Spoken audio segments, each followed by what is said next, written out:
The biggest thing I've been using at the Institute, which has been very, very effective, is opening the first 5 minutes up to questions. Because we all know we have questions. What is today going to be like? What do we actually want to specifically know? So is there any questions as to why you actually rocked up and what you want to get out of today? Because my biggest goal of today is to try and fix or answer small questions that you either haven't asked me before or you have thought about in the last 24 or 48 hours. Nothing, Tay. Because it might help everyone. If you're going to do like a certain amount of sessions every week, which ones together benefit each other? If that makes sense. It does make sense. Let's make it more specific. What do you want to achieve? Where are your weaknesses? What are your goals? Then you can lay out your week of training. Everything, all of the above. All of the above. So in a perfect world, Brent and I do the programming in a way that if you were wanting to be here every single day, you could be here every single day. So you could train every single day. So that's optimally how we program, okay? We know that we separate big lifts Monday through to Friday, okay? So if you want to specifically focus on a lift, then you know what days you have to rock up to, okay? In a perfect world, training every day, you need to obviously incorporate the yoga, the gymnastics, all that type of stuff that we give you guys access to at the same time. So to answer Tay's question, it depends on... If you're going to have 2 rest days, like how would you figure out which one you would be okay to miss? Okay, so depending on how burnt out you felt would be a good indicator. Depending on how hard you went on the days of training as well. And hopefully towards the end, I'll go through specifically those things. So to build on Tay's Yep. would that be 3 small group plus 2 mobility? 100%, yeah. So mobility yoga, yeah. If you're feeling run down, no, not 5. The best thing to do is go and do yoga. Like at the end of the day, if you could do PT in the morning, rock up in the afternoon and do yoga, you know, you're speeding up the recovery and you're allowing yourself to come in and train the next day. If you were to train 5 PT sessions a week, which Kaz did for a little bit, and then she burnt out probably after a month, but you were getting small little niggles, yeah. It did take its toll.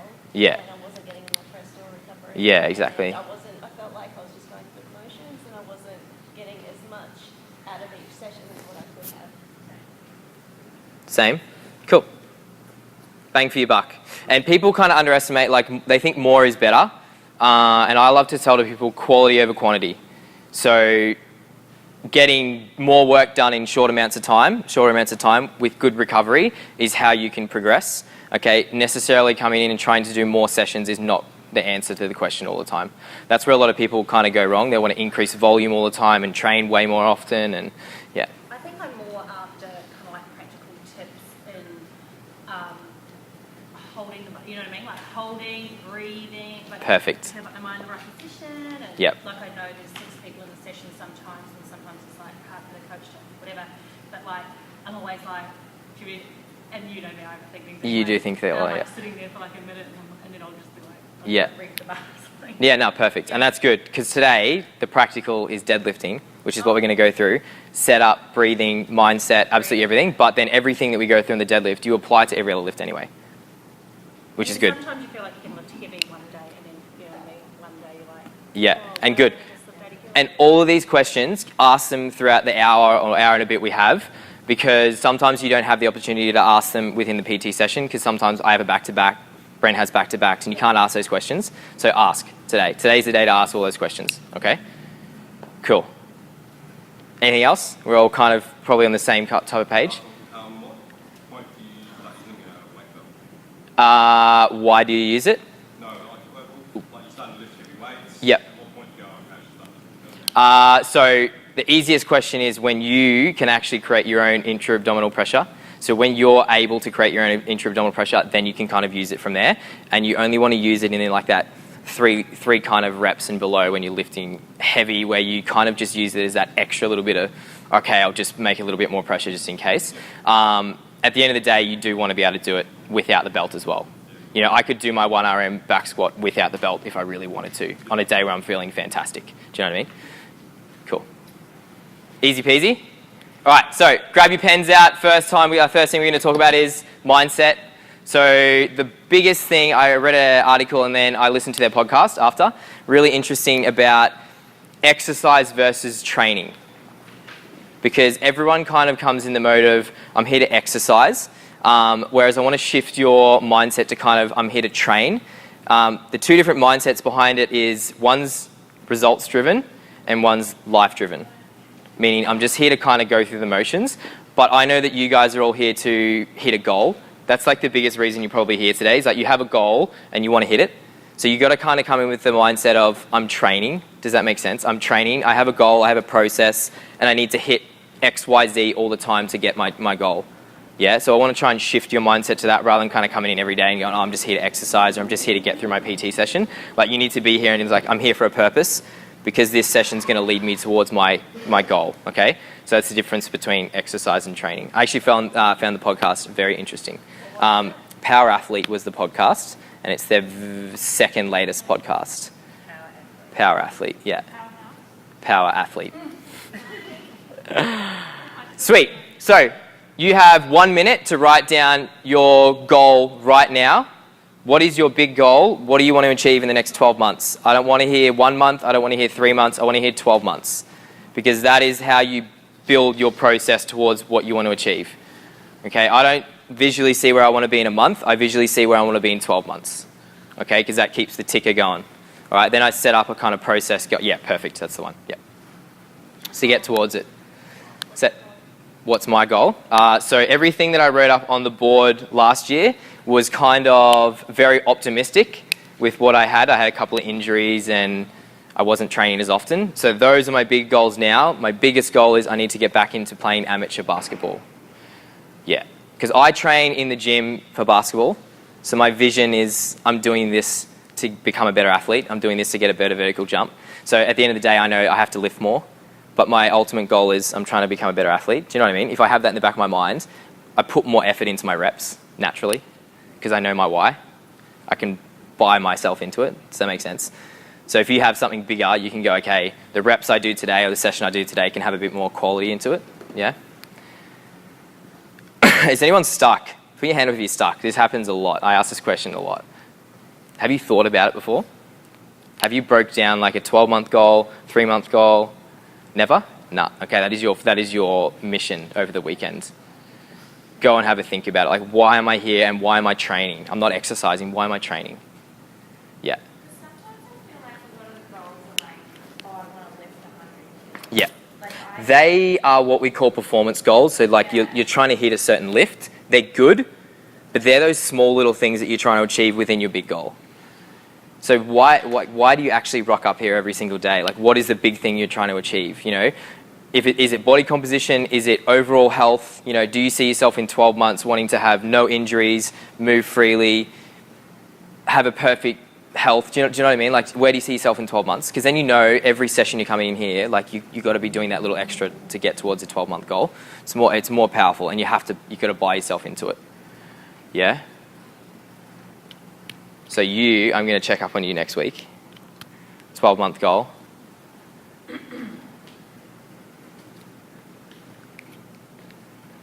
So when we're all stopped writing, I will. That's okay. Keep writing if you have a good goal to get yourself set towards.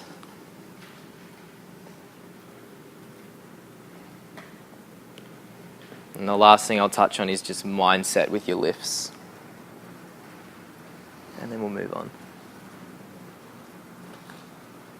Dan's got like a paragraph. I like it.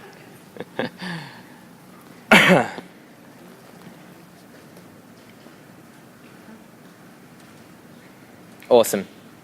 Okay, so last bit we'll touch on because it's going to be more applicable to the lifting we do today is your mindset going into certain lifts. All right, deadlift day for me, my mindset is 110% on point. If you've seen me in here training my deadlifts and you try and talk to me, Kaz probably knows, I don't talk to anyone. My headphones are in and I don't get distracted. Because I need to approach the bar with a certain mindset so I can get into my routine, I can get full tension through my body and I get good quality lifts. I'm not saying in your session don't talk to me as a coach, but you need to approach lifts differently every single day, okay? Do you reckon I'm going to approach a pull-up like I'm going to approach a deadlift? Probably not. Okay, totally different. You still need to approach your pull-ups like, okay, I need good technique, but I'm not going to psych myself up.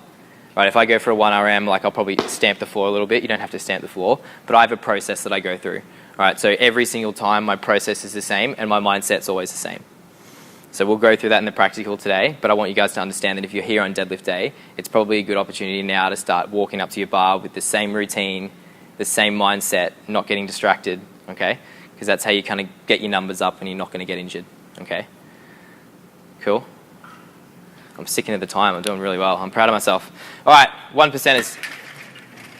Now, we program dead bugs in our warm-ups a lot, all right?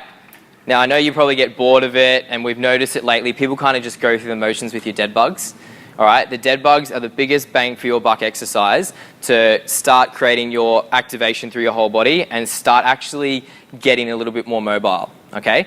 So we know that when you give your core more activation or more stability, it gives all your extremity joints more mobility. So it tells your brain, okay, you're giving me more stability within my trunk. I'll give your joints more mobility so you don't get injured. Yeah? Proven. So what you can do is if you have really effective dead bugs, you're going to start increasing your mobility and you're going to start activating every single muscle within your body. Okay? I did this with the students the other day and it blew their mind. We do what's called a PT toolbox and we show them an exercise. I showed them just the dead bug and they're like, oh, Cal, but it's one exercise. All the coaches usually take us through like 5, 6, 7. I was like, all right, I can show you about 20 different variations of your dead bug and how you can start somewhere and progress. It is never too easy for anyone.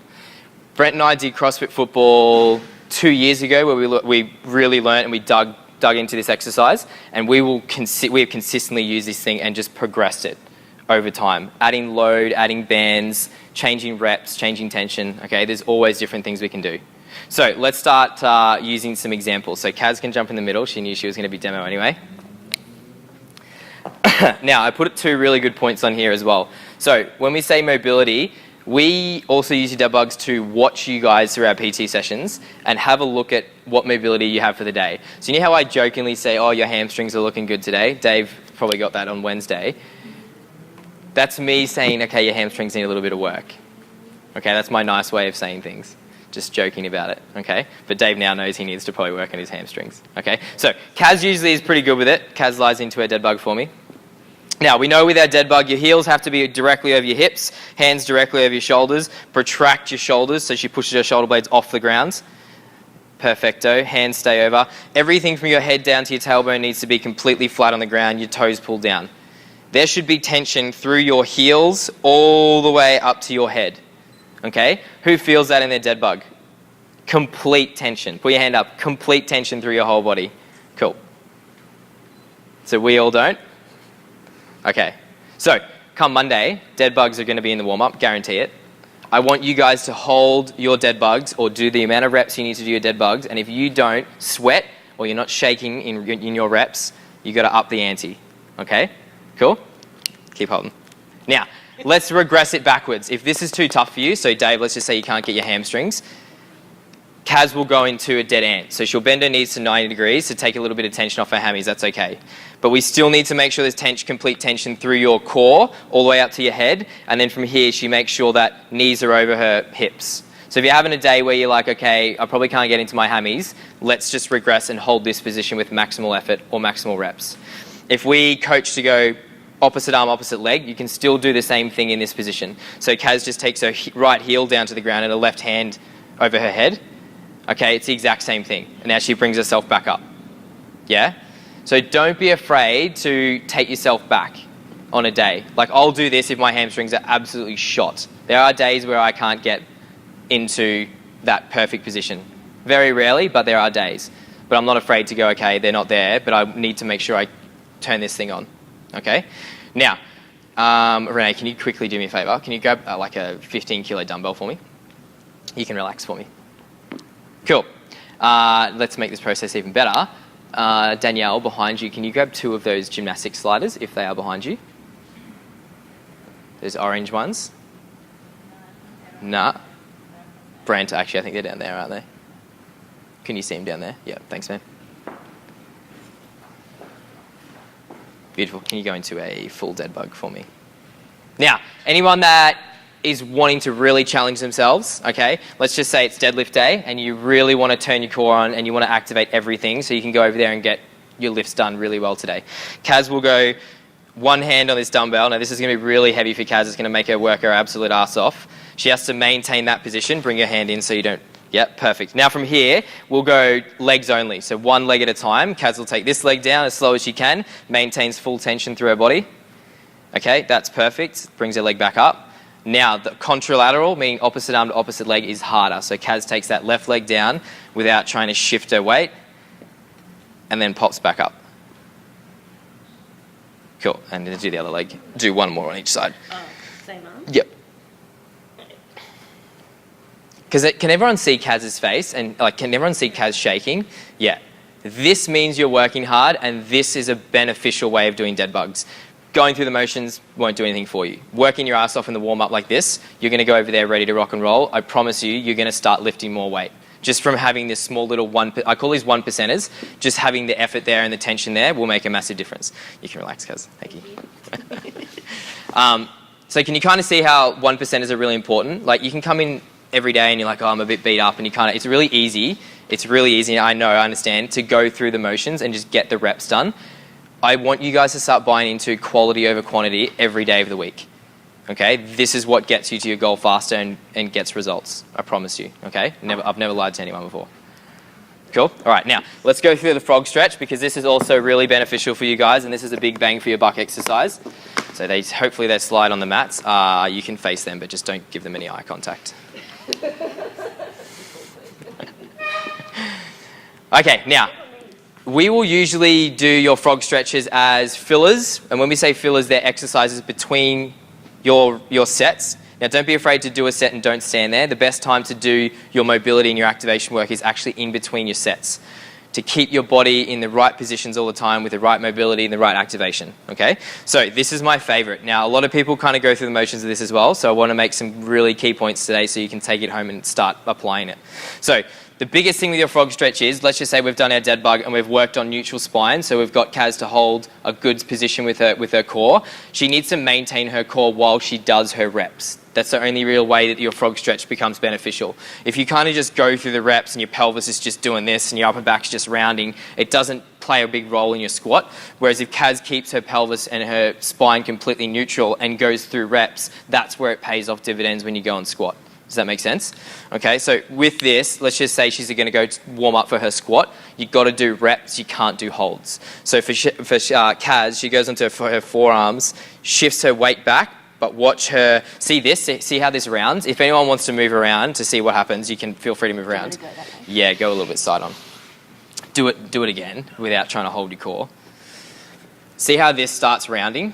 That won't help Kaz over there. So she's gone beyond her range of movement without being able to hold neutral spine. So for Kaz, she can kind of bring her knees in a little bit more, yeah, and then work on neutral spine. So push your lower back down a bit, maintain this, so brace your core as hard as you can, and only shift down while keeping your neutral spine. Perfect. And then shift all the way back up. So she just kind of rolls her, like just shuffle up your forearms all the way up into your top of your squat. Perfect. See how this stays the same? Now shift back down. Keep going. Perfect. Do we all use that short range of movement? Like Kaz has actually got really good mobility, or do you think in your head, just going back on time, that you kind of just shift back and forward and you just try and get a lot of mobility out of it? Does anyone do that? But people think that that's about stretching inner thighs out, not about that core activation at all. Yeah. And until Jason said the other day, he goes, no, you literally squat now and then fall into a frog stretch, and that's as far as you want to move your knees out. It's yeah. not about stretching your knees out, because both that and Cossack squats yeah. In mobility at the start tend to overstretch in my inner thigh, yep. which causes, yes, mobility, but it causes too much overstretching when it comes to your squat? Yeah. Yeah, cool. There's too much release yeah. in there. It's not enough tension. Yeah. And the biggest thing with our warm-ups here, the warm-ups that we do before a strength session are not here to increase your mobility. The warm-ups are there to optimize whatever mobility you currently have. So whatever mobility your body can give you right now, we're just trying to make sure that it opens it up to that mobility range that you have. So the stretch therapy sessions, the movement sessions with Jace, they are the areas where you're going, okay, I'm in here to try and increase the range of movement in my joints. So we had a chat in one of these meetings a while ago, and we said all these people doing stretch therapy would be like having these massive hip flexor stretches, and they'd come in on Monday, and Kimmy had the brunt of this, and they would kind of get niggles through their hips, and then eventually it became like a little bit of an injury. So having that in the back of your mind, we want to use warm-ups as more of a dynamic thing, using quality reps and keeping your core under complete tension and just working with whatever range you have. Does that kind of make sense? Yeah? Now, let's go with variations of this. Now, I've written a few variations on the board. Who struggles with internal rotation of their hips? Has anyone been tested before? Would you like to run through a quick test? Let's do a test on each other. So I think we have even numbers. 2, we can use Gracie if we have to. 2, 4, 6, 8, 10, 12, 14, 16. We don't need Gracie. Sorry, Gracie, you're out. Sweet. Kaz, I'm going to use you again because you're already here. Line your back for me. Now, internal rotation, we just bring one leg up, so bring the other leg flat. We bring one leg up, 90 degrees. Now, from here, you're just going to grab your partner. Actually, let's use the other leg so I can actually show them. Perfect. Now, from here, what we want to do is, knee always stays directly over the hip, all right? And then from here, all I'm going to do is I'm just going to test Kaz's angle and just see if she can get roughly 45 degrees on this side, okay? So Kaz has got really good internal rotation. All right, you did this to me and you'd probably break my hip right now, okay? And then if you do the same thing, knee over the hip, and then you just twist it this way, and you're going to get kind of the same thing, right? So Kaz is really good with this leg on both sides. Now, I want you to test both sides on your partner. Make sure the knee stays right over the top of the hip, and then twist it, all right? Only twist it before their pain kicks in. Don't overdo it. When you feel a lot of tension, that's where you kind of stop, okay? Have a look on each side. If you want to record what your recordings are, so how much external rotation can you get on and internal on each side, okay? And then come back and I'll give you your results. So grab a partner, take your notepad and pen with you, left side, right side, internal, external, work out your angles.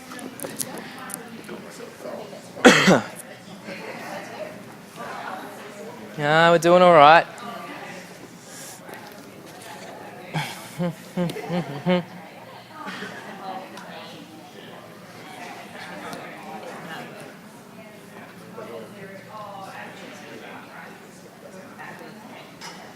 So keep that knee right over the top of that hip, guys. Don't let it shift.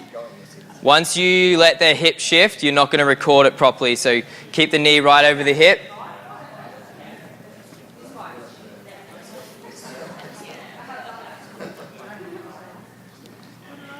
Did you just say this side shit to John? Yeah, I think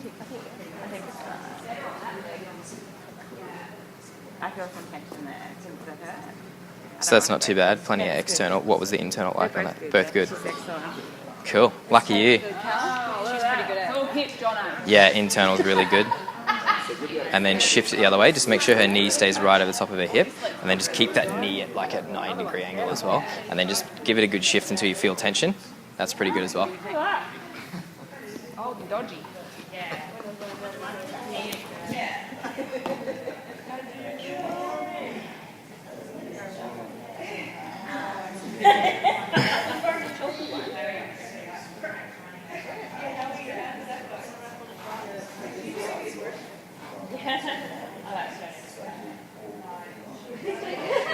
Hey Davo, just straighten out your bottom leg.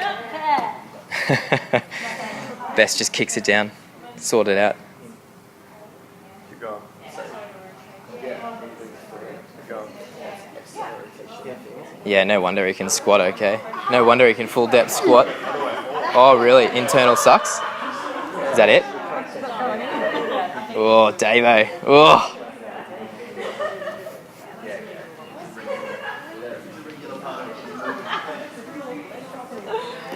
What's wrong with Ariel's? Her left arm was like, no worries, and then the right one just went, That was Stopped.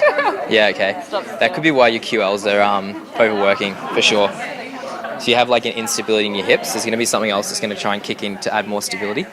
Yeah, and that could be the reason. Like I'm not going to say it is. It's too many tests I have to run. I ran that test the other day to see if your QLs were kicking in too much, and they were. They were like rocks. Yeah. So a bit of work on that hip might play a bit of dividends for you. Cool. All right. Who found a big difference? We found one over here with Ariel. Dave found a big one as well, like different legs as well. So both 45 internal and then like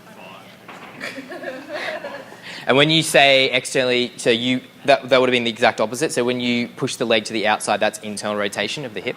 So your internal sucks, but that's okay. Beth's already told you it sucks.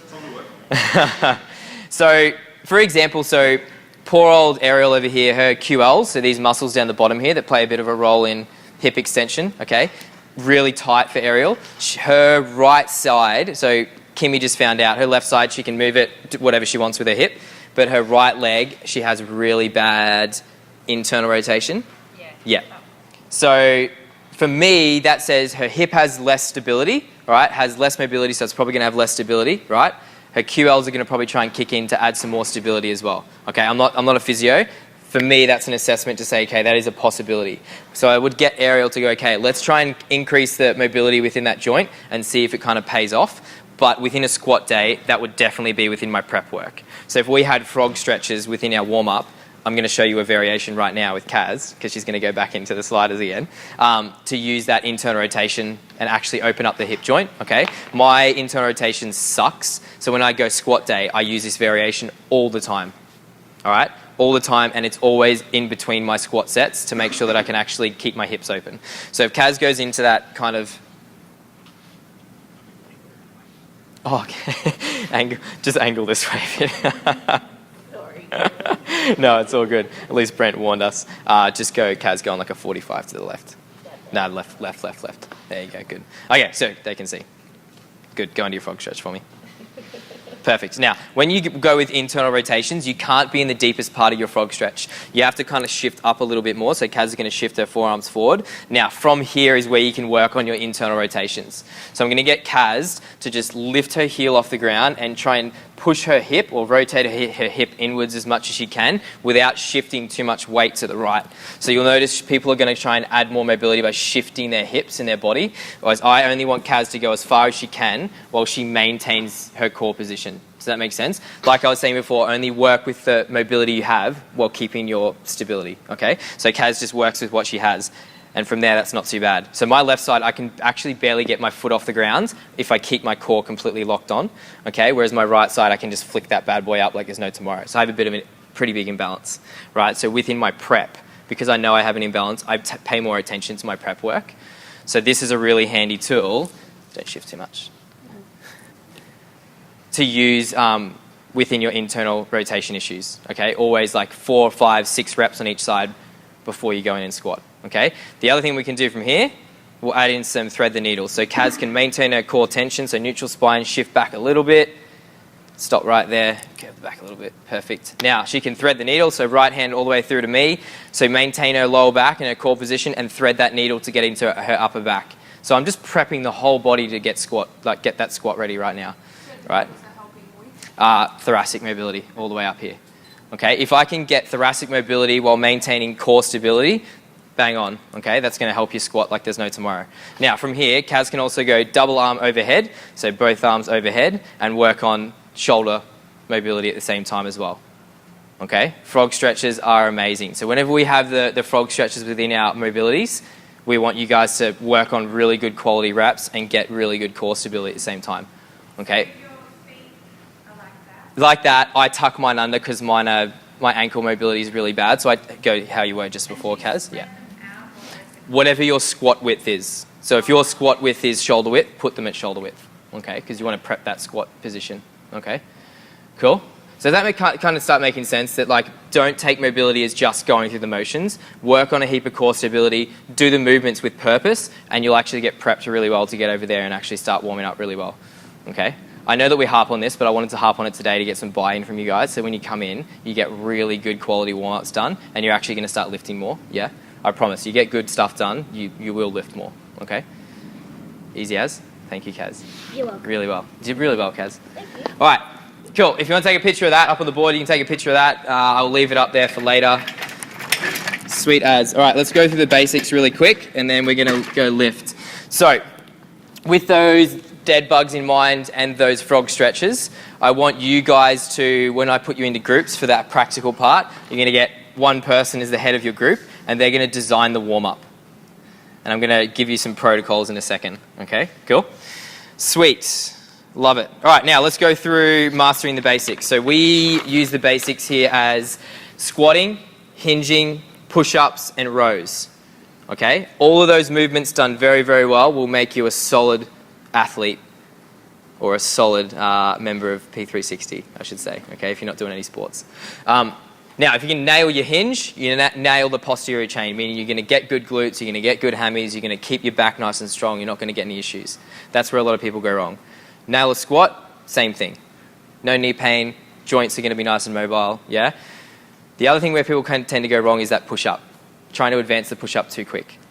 Okay? If you nail a really good quality push-up and you use the right muscles, you'll progress quicker. Whereas if you try and progress yourself too quick with bad technique, you use the compensation rule. And the compensation rule is letting the other muscles kick in with a bad movement pattern. You're going to hit a roof, and that roof doesn't go any higher. And then you've got to go all the way back to square one, and you've got to start developing that motor pattern again, which is a bad way of doing it. Okay? Does that make sense? Okay? So if you need to regress yourself on Monday and say, okay, maybe my technique's not there, feel free to go back, because one step forwards goes 2 steps. One step back goes 2 steps forward. Cool?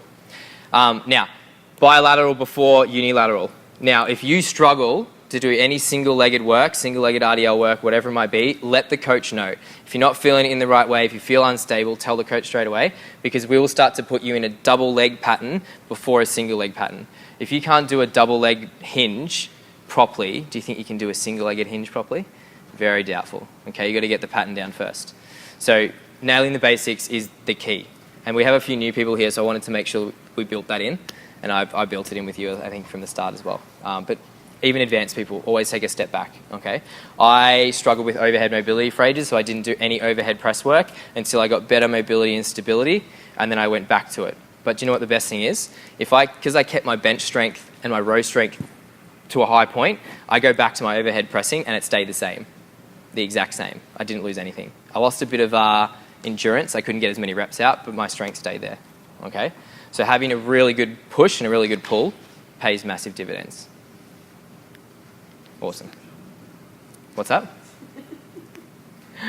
All right, so I'm going to write some protocols on the board. We have 16 people. I think I counted right, 16 people, 17 now. Let's get into groups of maybe like 4 or 5. And within those groups have one leader. Bess is not training. Dave's not training. He's in his cash gear. Who else is not training? Hands up if you can't train. Oh, Kimmy's not training. So that's 14. Groups of 4, 4, 8, 12. Let's go a couple of 5s and a 4. Sweet. All right, work out who you want to go with right now. Split up into those groups. I'm going to write some protocols up on the board, and we're going to get a warm-up done. Work out who wants to be the leader, who wants to design. Or feel free to all chime in. Jono's the leader. All right, so your warm-up has to go for 10 minutes. All right, 10 minutes.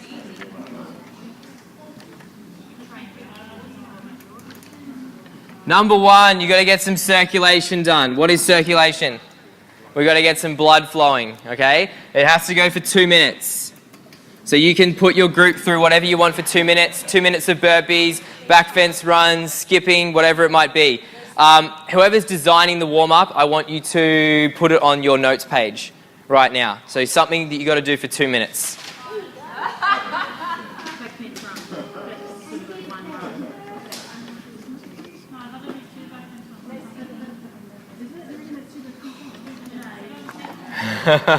This is going to be very interesting.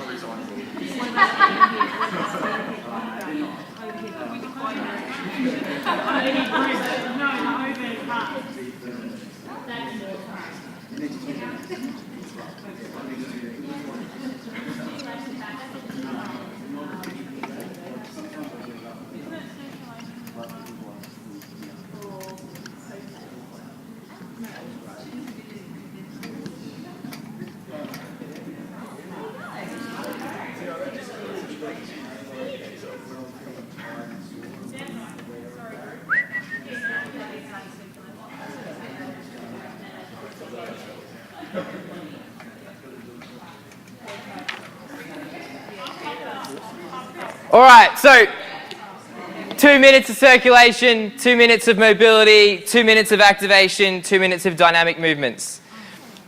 So, dynamic movements, examples, Cossack squats, walking lunges, all right, we've all done those before. World's greatest stretches, we've all done those before, all right. Activation, we're thinking dead bug, we're thinking crab walks, yep, sweet. And then dynamic, I just explained, okay. The mobility side of it would be those kind of slightly longer hold stretches, right? Whether it might be a hip flexor stretch, a couch stretch, whatever it might be.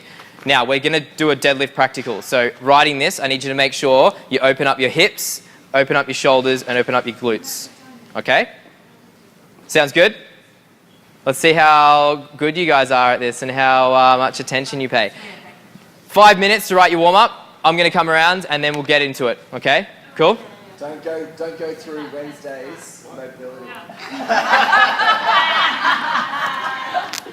The one sentence Brent puts out there. One he struggles to talk about. Yeah.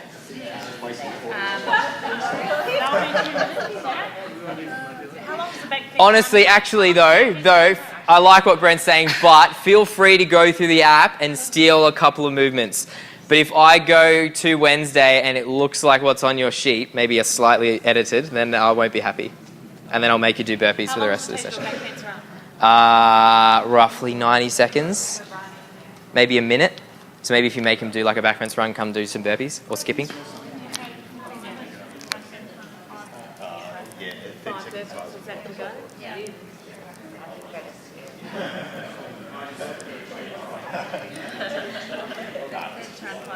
And then what's the next one? So mobility.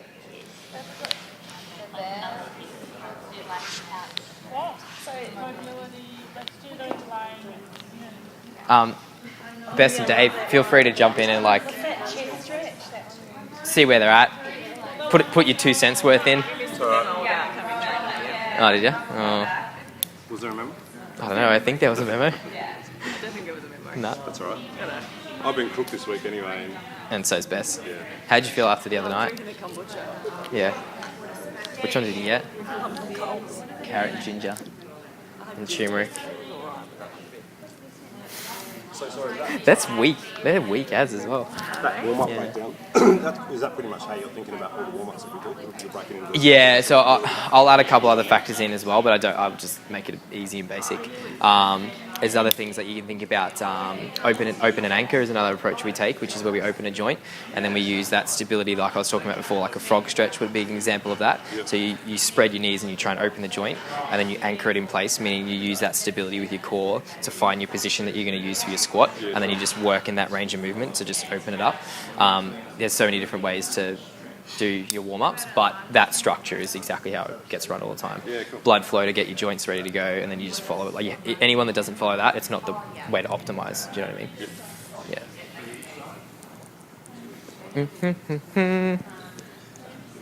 Yeah. I'm intrigued to see Jono's.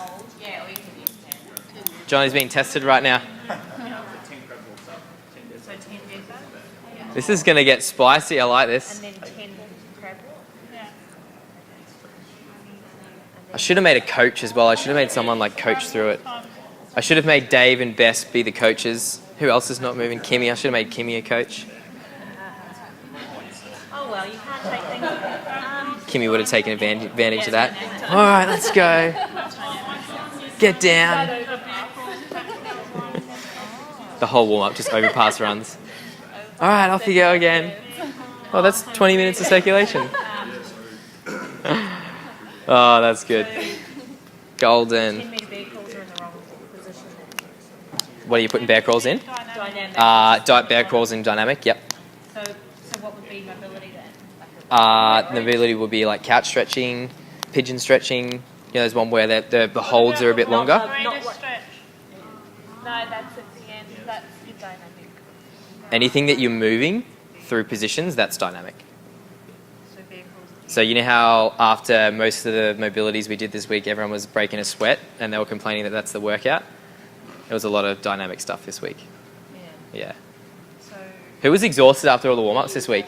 Me. Yeah. yeah, what about Just the burpees. 5 burpees. That's dynamic. 5 burpees wrecked me for the workout. We are not doing our job right, are we? I plank the All right, I reckon we start chipping away at these warm-ups. Chuck your shoes on. I want to see how these warm-ups run. I'm not going to check any of them because I trust that you're all amazing at it, all right? Chuck your shoes on. Let's start warming up. Once we're warmed up, we're going to go straight over the platforms. If you need some equipment, grab your equipment. Let's see how well you guys do with this. What do you need to add into your mobility? Into here, let's add in. That's right. Let's add in some easy ones there. Couch. Add in some couch stretches. With shoulder taps. What is the couch stretch? I don't even know what a couch stretch is. You know how you chuck your foot up against the wall? Foot on the wall? Like to put your leg up. Yeah. Like, okay. So that'll open up your hips. Oh, I'm all rickety. So get that circulation done first. Maddie's down the end, can't run.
I love how I give a couple of examples and they're all in there. They're all in there.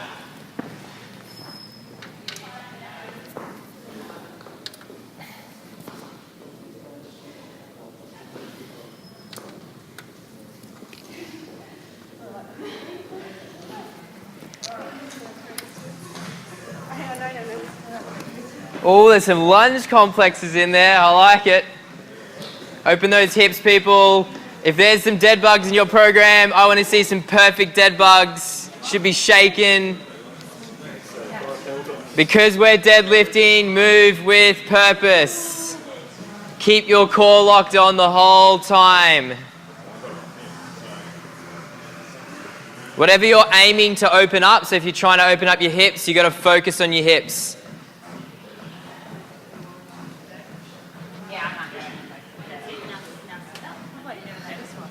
How's your knee? That's a couch stretch. Yeah, this one's been playing out. Okay. I feel like I haven't seen you in a while. Maybe a week or so. I haven't been since You have? Tuesday. Yeah, okay. I'm not real well. Maybe you're just never here when I'm here anymore. You're just avoiding me. Been swimming I see how it feels.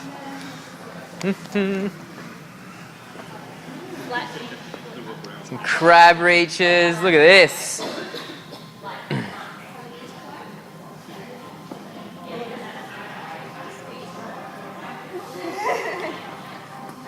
Pigeons. Look at that. Everyone's been paying attention.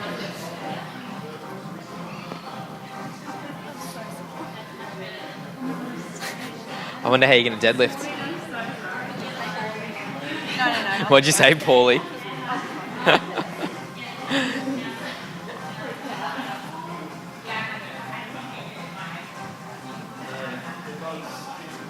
Yeah, no, you're done.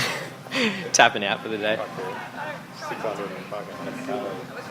How many? 680 or something. Alright. Got my heart rate up. Into the, Does your Fitbit go to your phone and tell you zones and stuff? Yeah. Have a look. so it's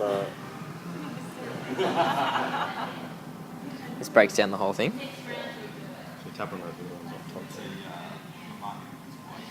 Average pace, average speed.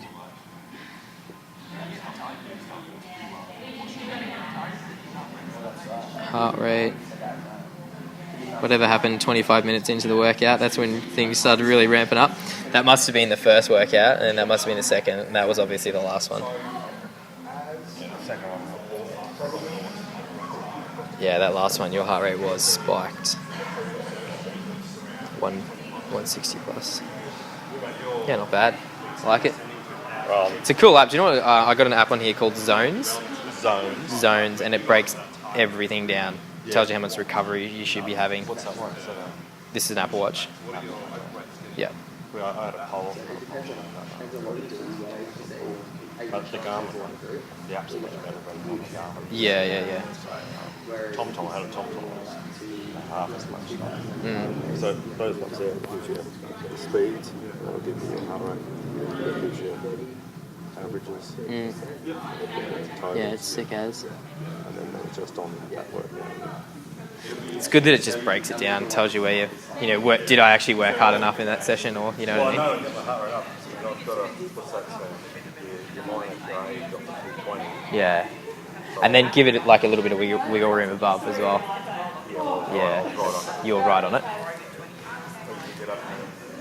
Let's have a look at those dead bugs, peeps. Come on.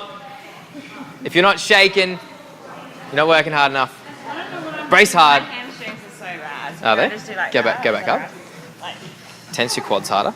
Keep tensing your quads. Yeah. See now, if you tense your quads, that's fine. Pull your toes down really hard. You gotta brace your quads as hard as you my can. hamstrings are like on fire.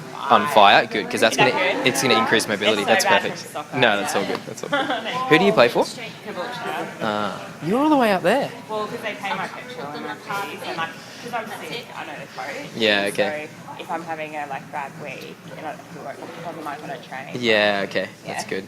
Yeah, who do you play? So I was playing for Wizards, Northside Wizards. I play at the Caps at the moment, Oh yeah. but I won't play amateur there, no way on earth. So maybe the Wizards there, QBL comes back in a year or two, so I'll see how I go Oh, there. cool. Yeah. Are you a centre? Centre. Are you playing a centre? I play as a guard. As a guard, no Yeah. way. Because the centre, no, so in basketball, the centre's the tall guy. It's like the opposite to netball. Yeah, okay. All right, 2 minutes, roughly 2 minutes, then we're going to be over at the deadlift platform.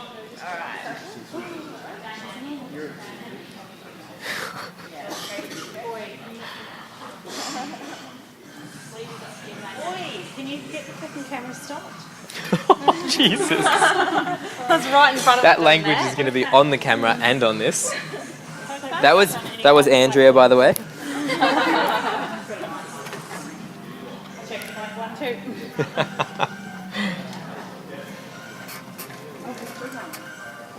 What are we doing now? What's your dynamic? What do you got for your dynamic? Oh, this group down here is going to be open and ready to go.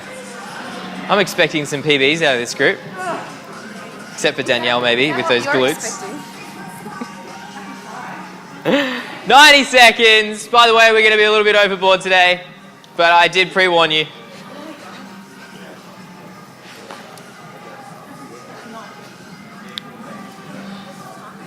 It's 25. Do you like a world's greatest stretch?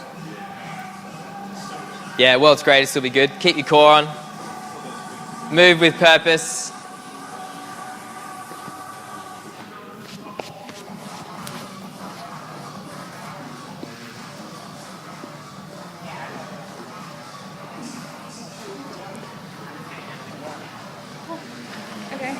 Beautiful. Can we do this as well within your group? Let's grab a couple of dowel sticks per group and then come over to the deadlift platforms.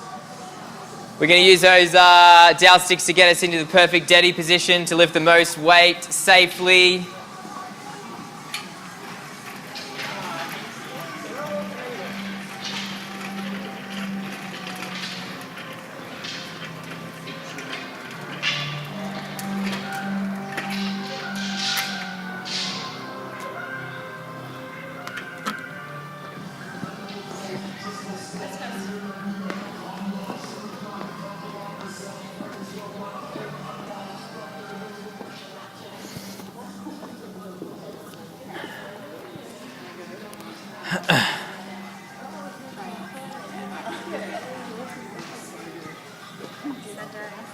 Cool beans. Okay, so we know with deadlifts that everyone's going to be slightly different because levers play a big role in it. So Kaz is not going to have the same setup as George and vice versa, okay?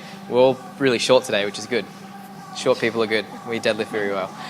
So, what we need to do within your groups, let's set up a bar per group, maybe 2 bars per group if people are going to pull a bit of different weight. Set those up for me, and then I'm going to use the broomsticks with you guys to show you how to get into your best position, and then we're going to go from there, okay? Beginners to intermediates, meaning if you've only trained for like 6 months or so, we're going to build up to a 5 RM, and then the guys that have been training for a while will build up to a 3, okay? We're going to do this in about 15 minutes, 20 minutes maybe. If you got small hands, grab a 15 kilo bar. They say they're small hands. Small socks. Gloves.